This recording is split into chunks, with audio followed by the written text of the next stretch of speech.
You just do them one at a time. You don't have to do it twice like we're displaying here. There's a little button on the side.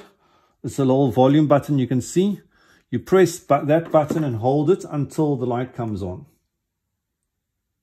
And then you simply keep this close to it and this is paired. So you can see every time you press it, it's paired. If you want to do the same to this doorbell to the same chime, you program it again, and then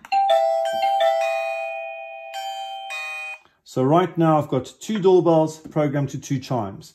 If I want to program this one to this one, I simply do the same, and now you can see that there's 2 chimes programmed to 1 doorbell. So it's fairly easy. There is obviously different sounds on the side, and you can read the user manual inside, but you can actually program a different doorbell to sound a different chime when it's programmed. But that's basically all you do there is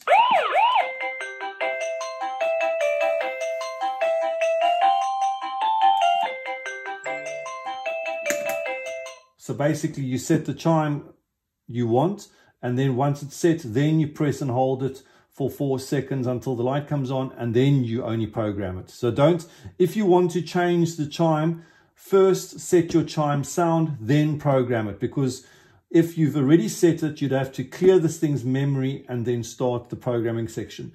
Just so you know, to clear the memory, if you want to disconnect these 2 from each other, you press and hold that same button down before you switch the power on. Then you press the power on. You wait about 10 seconds, and then the memory will be cleared. So basically nothing will be able to be programmed to connect to this one anymore. You can see? Now only talks to that one. And this one was only programmed to that one. It doesn't connect at all. Okay.